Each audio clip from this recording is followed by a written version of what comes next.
Alright guys, this is coffee, and I'm gonna be honest with you. For the rest of the month, I'm gonna answer the rest of the questions that I have. I'm not gonna be able to take any more new questions that I will answer on video. What I will do though is I will reply to your comments in time, and or they can be topics for live streams. So if you have a question, definitely feel free to ask your question down below, and maybe it'll become a live stream topic early for next year. Get ready.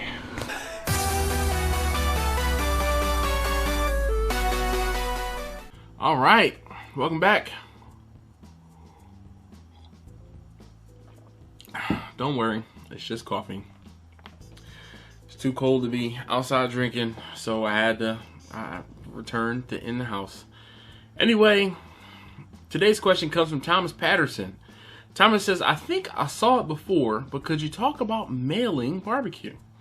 Things that worked and didn't work. Thanks. He says, great video. Alright, so Thomas, here is the thing. When it comes to mailing barbecue, you need a few different things. And I won't say it's simple. It's simple, but it's food, so you have to be careful. The major thing, or the biggest thing you have to do, is figure out how you are going to send it. As of filming this, we are in the end of 2021. This is December of 2021.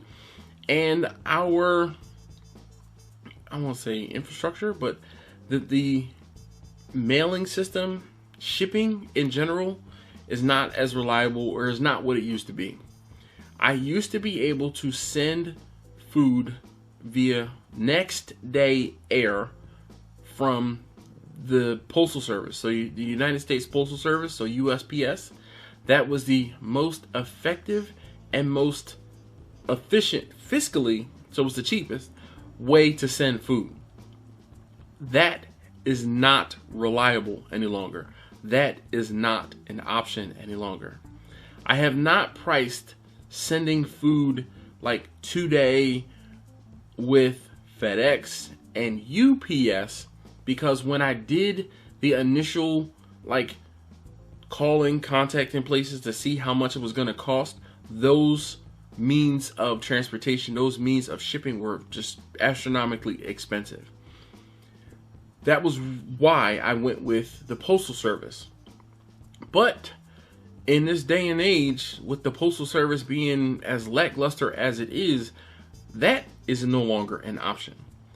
The last time I shipped food, I ended up having to send it overnight.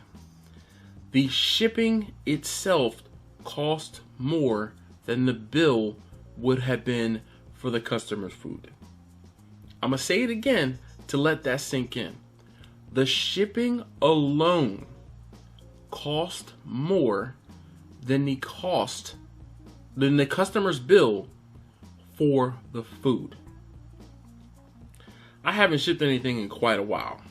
Like I said, it cost me more to ship the food than the food cost the customer. So, no. Now, if you are still able to ship food, or if you know somebody that can get you shipping for free, this is what you need to do. You need to get a styrofoam coolers, and they're like hard packed styrofoam coolers. And where I find them, or how I get ones that I have, the place where I can go get dry ice that's not too far from me, and you have to do your research and find a dry ice spot for yourself. But the place where I can go get dry ice, they sell the containers, because they know people are putting food in these containers. They sell the containers, and then they will give you dry ice to put in the container with your food. Something that you have to know is you cannot put more than 5 pounds of dry ice into a package. It's basically, the dry ice can become a bomb because of the sublimation. I think it's sublimation. The dry ice is sublimating, right? And because of that, it's releasing gas. That gas can become explosive. Okay? There's a limit of 5 pounds on these packages when you send them via air and are using dry ice. So if you are going to be trying to do any sort of next day something, it's typically going to be going by air, and there's a limit on how much dry ice you can use.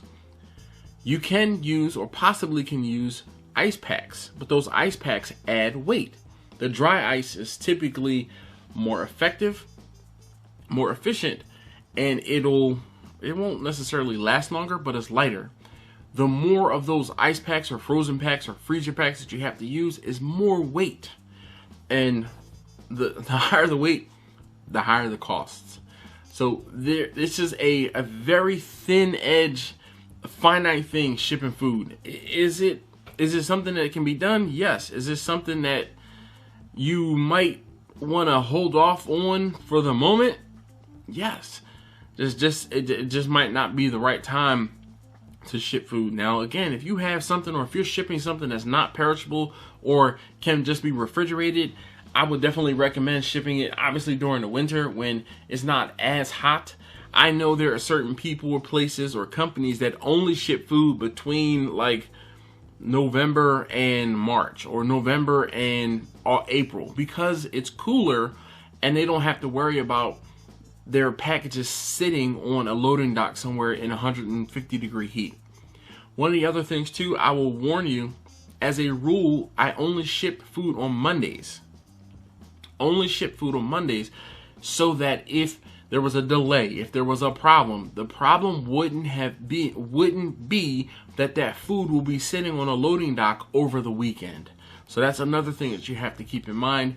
Most things, again, I would ship on a Monday to be delivered by Wednesday, so that there would not be any problem in that food like hanging out, sitting on somebody's loading dock somewhere, and it wouldn't be an issue.